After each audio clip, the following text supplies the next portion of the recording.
Vagina ഒരു പുതിയ വജൈനയായിട്ട് ഒരു ഫങ്ഷണൽ കപ്പാസിറ്റി ഉള്ള ടിഷ്യൂസ് ആയിട്ട് മാറുകയാണ്. സർജറി ശരിക്കും എന്താണ് മാഡം ചെയ്യുന്നത്? സർജറി ഇല്ല, പക്ഷെ നമുക്ക് മരുന്നും ഇല്ല. അത് ഇതിനെപ്പറ്റി വായിച്ച സമയത്ത് ഇപ്പൊ ജെറ്റ് പ്ലാസ്മ എന്നൊക്കെ കണ്ടു. അപ്പൊ ഇത് എന്താണ് ശരിക്കും ഉദ്ദേശിക്കുന്നത്? അതൊരു എനർജി ബേസ്ഡ് ഡിവൈസ് ആണ് ജെറ്റ് പ്ലാസ്മ.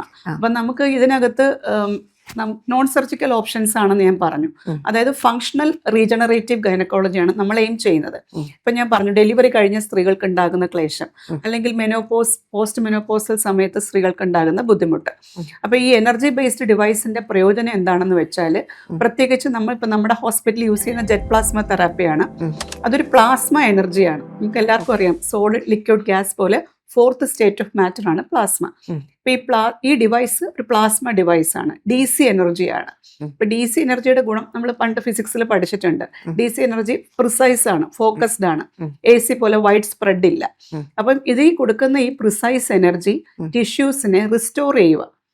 ഈ ജെറ്റ് പ്ലാസ്മയ്ക്ക് ട്രിപ്പിൾ മെക്കാനിസം ഓഫ് ആക്ഷൻ ആണെന്ന് പറയും. അതായത് കൊടുക്കുന്ന തെർമൽ എനർജി കൂടാതെ സെൽസുകളെ റിസ്റ്റോർ ചെയ്യുക, ഫംഗ്ഷനിലേക്ക് തിരിച്ചു കൊണ്ടുവരിക.